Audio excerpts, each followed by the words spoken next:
তেজগাঁও অঞ্চলের গেন্দু ফয়সাল আজকে রাজনীতিতে বড় চমক দেখিয়েছেন এবং রাজনীতির মাঠ উত্তপ্ত হয়েছে, সামাজিক যোগাযোগ মাধ্যম উত্তপ্ত হয়েছে।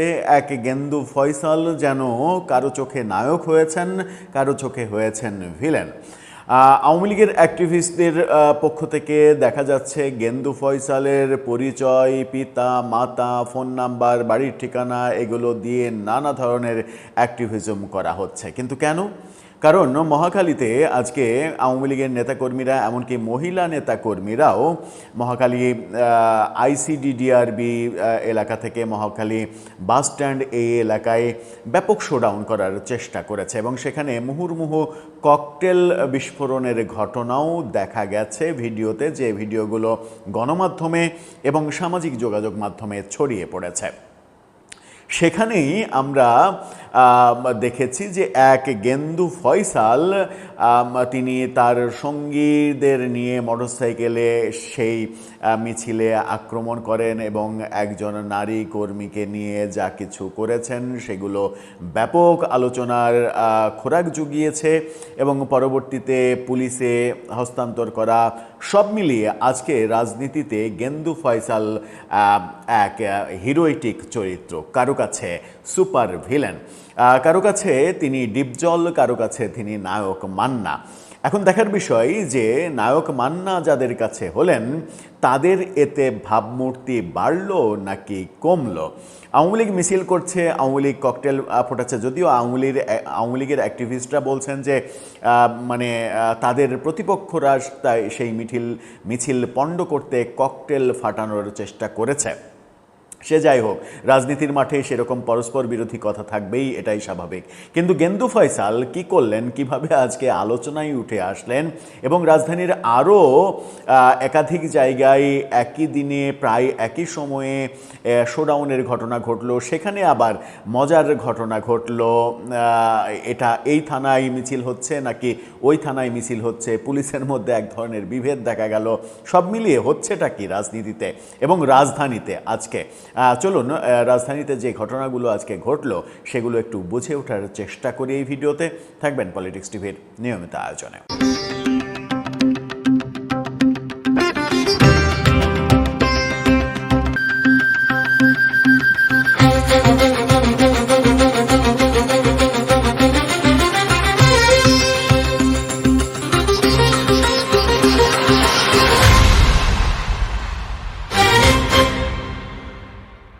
দর্শক, বলছিলাম গেন্দু ফয়সালের কথা। গেন্দু ফয়সালকে একটা ভিডিওতে দেখা গেছে একজন নারীকে হেনস্থা করছেন, একটা নারীকে ধরে হাত ধরে শরীর ধরে তাকে ঝাপটাঝাপটি করছেন, তাকে আটকে রাখার চেষ্টা করছেন এবং মানে পুলিশ না আসা পর্যন্ত তাকে আটকে রেখে পুলিশের হাতে তুলে দিচ্ছেন, এই ব্যাপারগুলো করছেন। এবং মানে আওয়ামী লীগের যারা অ্যাক্টিভিস্ট, যদিও এই ঘটনাটা সব গণমাধ্যমে আসেনি, কিন্তু আওয়ামী লীগের অ্যাক্টিভিস্টরা এটাকে নানাভাবে উপস্থাপন করে তার পরিচয়, বংশপরিচয়, ফোন নাম্বার, ঠিকানা, ফেসবুকে যে কাণ্ড কারখানা শুরু করেছে, তাতে আমার মনে হয় যে এই গেন্দু ফয়সালের জন্য সেটা আশঙ্কাজনক।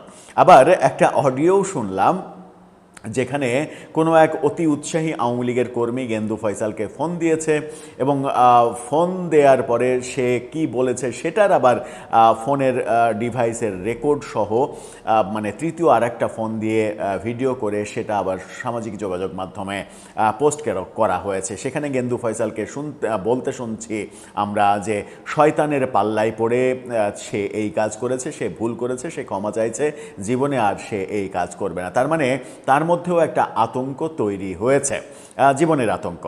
এখন আওয়ামী লীগ মহাখালী এলাকায় যে মিছিল করলো, যে শোডাউন করলো, মিছিল শোডাউনের খবর গণমাধ্যমে কিভাবে উঠে আসলো দেখুন। এখানে আমরা দেশ টিভির এই শিরোনামটা দেখে নিন। সেখানে বলা হচ্ছে যে মহাখালীতে কার্যক্রম নিষিদ্ধ আওয়ামী লীগের মিছিল, ককটেল বিস্ফোরণ, আটক 3। এই কথা যখন দেশ টিভি বলছে তখন আমরা দেখছি যে কালের কণ্ঠ মানে ভিন্ন নিউজ করছে। সেখানে যিনি নেতৃত্ব দিচ্ছেন এই মিছিলে, তার হাতে হ্যান্ডমাইক এবং ব্রাজিলের জার্সি গায়ে। সেখানে কালের কণ্ঠ বলছে ইউনূসের বিচার দাবিতে নিষিদ্ধ আওয়ামী লীগের বিক্ষোভ, ককটেল বিস্ফোরণ। এই যে নিষিদ্ধ আওয়ামী লীগ এই শব্দগুলো ব্যবহার করা হচ্ছে, নিষিদ্ধ ছাত্রলীগ সেটা ঠিক আছে, কিন্তু আওয়ামী লীগ তো নিষিদ্ধ না। আওয়ামী লীগের কার্যক্রমের উপরে আপাতত নিষেধাজ্ঞা দেওয়া হয়েছে। মানে গণমাধ্যমগুলোও অনেক বেশি কাজ করতে হয়, তো তাদের প্রতিনিয়ত খবর নিয়ে কাজ করতে হয়, কিন্তু এই সচেতনতা খুবই দরকার। যাই হোক, তাদের ব্যাপার। এখন দেশ টেলিভিশন যেটা বলছে সেটাতে একটু যাই। তারা বলছে রাজধানীর মহাখালীতে ঝটিকা মিছিল করেছে কার্যক্রম নিষিদ্ধ আওয়ামী লীগ ও এর সহযোগী সংগঠনের নেতাকর্মীরা। মিছিল থেকে কয়েকটি ককটেল বিস্ফোরণের ঘটনা ঘটে। এই মিছিল থেকে 3 জনকে আটক করা হয়। ওই যে গেন্দু ফয়সাল, আমরা একটু ভিডিওতে যাই মিছিলটা কিভাবে হলো। অপোজিট থেকে আমরা দেখলাম মহিলা নেতাকর্মীরা ছুটে আসছে মিছিলের দিকে, ছুটে এসে মিছিল, একটু ভিডিওটা দেখতে থাকুন, কয়েকটা দৃশ্য। অন্য মানে মিছিলটা শুরু হচ্ছে দেখছি, অন্য দিক থেকে মহিলারা ছুটে আসছে, ছুটে এসে সেখানে জয়েন করছে, এবং তার পরবর্তীতে এই গেন্দু ফয়সাল দৃশ্যে তার আবির্ভাব ঘটে। এবং এই মহিলা নেত্রী, সেখানে আওয়ামী লীগের অ্যাক্টিভিস্টদের বিভিন্ন পোস্ট থেকে যেটা জানা গেছে এবং গণমাধ্যমের খবরেও জানা গেছে, তার নাম শামীমা বেবি। তিনি ঢাকা মহানগর উত্তর যুব মহিলা লীগের নেত্রী, ঢাকা উত্তর যুব মহিলা লীগের নেত্রী।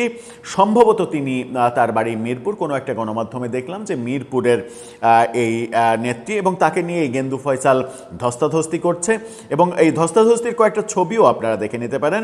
প্রথমে তাড়া করছে, মোটরসাইকেল যোগে এসে প্রথমে তাড়া করছে। প্রথম ছবিটা দেখুন, তাকে তাড়া করছে, এবং তাড়া করার এক পর্যায়ে তাকে ধরলো, এবং ধরছে কোন জায়গায় দেখুন, একেবারে বুকের মানে উপরে হাত ধরে, বুকের ওপরে ওড়না এবং জামার, মানে একটা নারীর তো সব থেকে সেন্সিটিভ জায়গা তার বুক, সেই জায়গায় তার হাত, এরকম ব্যাপারও আমরা দেখছি। আবার যে ছবি, এই ছবিটাকে নানাভাবে, এই দুটো ছবি দেখেন, যেটা ক্লোজলি দেখা যাচ্ছে, এই গেন্দু ফয়সাল এবং বেবিকে দেখা যাচ্ছে কিভাবে ধরে আছে। দেখুন, একটা নারীকে এইভাবে ধরে থাকা, এটা কোনোভাবেই আমাদের দেশে, আমরা যারা দাবি করি যে 92% মানুষ মুসলিম, সেই সমাজে এটা মানে ভালো দেখায় না, এটা কোনোভাবেই মানে শ্লীল কোনো কাজ হতে পারে না।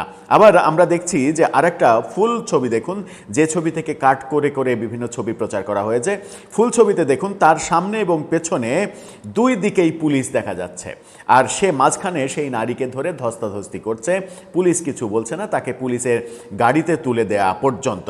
আবার মানে এই ঘটনায় যে 3 জনকে আটক করা হয়েছে বলা হচ্ছে, সেখানে আটক করার পরে মানে এই ছবিটা দেখে নিন। এই ছবিতে এই যে ভদ্রলোক ব্রাজিলের জার্সি পরে, তাও আবার 10 নম্বর জার্সি পরে নেতৃত্ব দিচ্ছেন, এবং পেছনে ব্যানারের পেছনে অনেক লোকজন। এবং এই বিষয়ে কালের কণ্ঠ বলছে যে সাবেক অন্তর্বর্তী সরকারের প্রধান উপদেষ্টা ডক্টর ইউনূস এবং স্বাস্থ্য উপদেষ্টা নূরজাহান বেগমের শাস্তির দাবিতে রাজধানী থেকে ঝটিকা মিছিল করেছে আওয়ামী লীগ।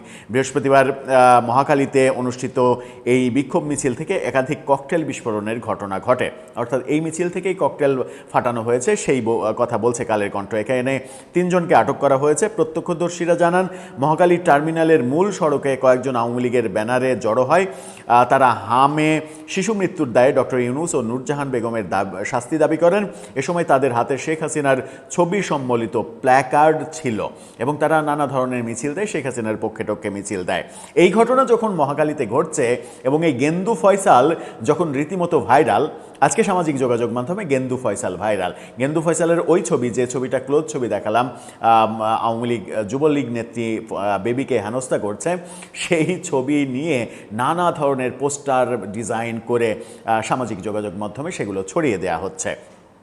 এই ঘটনা যখন ঘটছে তখন আমরা দেখছি যে গণভবনের সামনে আওয়ামী লীগ আরেকটা শোডাউন করেছে, এবং সেখানে 2 থানার ক্যাওয়াজ বেঁধেছে পুলিশের মধ্যে। এক থানার পুলিশ বলছে না, ওটা আমার সীমানায় না, আরেক থানার ওসি বলছেন যে না, ওটা আমার সীমানায় না, ওই সীমানায়। কি ঘটছে? শেরেবাংলা নগর থানা এবং মোহাম্মদপুর থানা, এই 2 থানার মধ্যে ক্যাওয়াজ। ঢাকা পোস্ট এই খবরটা দিচ্ছে, দেখে নিন। সেখানে বলা হচ্ছে, গণভবনের সামনে কার্যক্রম নিষিদ্ধ যুবলীগের মিছিল, 2 থানার ঠেলাঠেলি। মানে দুই থানা সিদ্ধান্তহীনতায় ভুগছে যে এটা দায়টা কারা নেবে। গণভবনের সামনে এই মিছিল হয়, সেখানে মোহাম্মদপুর ও শেরেবাংলা থানার ওসি সীমানা নির্ধারণ নিয়ে মিছিলের বিষয়টি এড়িয়ে যান। তবে এই ঘটনায় কাউকে আটকের খবর পাওয়া যায়নি।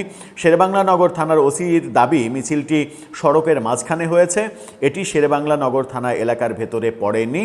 অন্যদিকে মোহাম্মদপুর থানার ওসির দাবি মিছিলটি শেরেবাংলা নগর থানায় পড়েছে। স্থানীয় এবং প্রত্যক্ষদর্শীরা জানান সকাল 10টায় 40-50 জনের একটি দল মোহাম্মদপুর 33 নম্বর ওয়ার্ডের সাবেক কাউন্সিলর তারেকুজ্জামান রাজীবের ব্যানার নিয়ে প্রথমে রেসিডেন্সিয়াল মডেল কলেজের সামনে থেকে মিছিলটি শুরু হয়। এরপর মিছিলটি সড়ক ঘুরে গণভবনের সামনে মূল ফটক পার করে শেষ করে 1 থেকে 1.5 মিনিটের মধ্যে তারা মিছিলটি শেষ করে চলে যায়।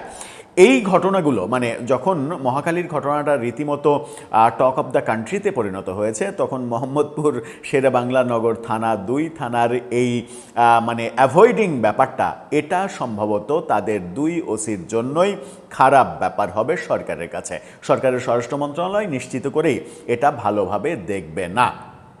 এখন আসি ছোট্ট একটা বিষয়, সেটা হচ্ছে যে আওয়ামী লীগ মিছিল করছে, আওয়ামী লীগ মিছিল থেকে যদি ককটেল ফাটায়, এই ব্যাপারগুলো দেখার দায়িত্ব হচ্ছে পুলিশের, আইন শৃঙ্খলা রক্ষাকারী বাহিনীর। কিন্তু এই মিছিল করছে, মিছিলে গিয়ে আপনি মোটরসাইকেল নিয়ে গিয়ে মব করবেন, মব করে তাদেরকে পাকড়াও করবেন, এবং পুরুষ হলে তাও ঠিক আছে, নারীদেরকে এভাবে হেনস্থা করবেন, এগুলো কি খুব একটা শোভন ব্যাপার? এই দায়িত্ব কি মানে সাধারণ জনগণ কিংবা কোনো রাজনৈতিক দলের নেতাকর্মী, আমরা জানি না। আমি মানে যদিও এই গেন্দু ফয়সালের রাজনৈতিক পরিচয় প্রকাশ করা হচ্ছে আওয়ামী লীগের পক্ষ থেকে, কিন্তু আমি যেহেতু গণমাধ্যমের মাধ্যমে একেবারে কনফার্ম না যে তার রাজনৈতিক পরিচয় কি, সেহেতু সেটা আমি বলতে চাই না।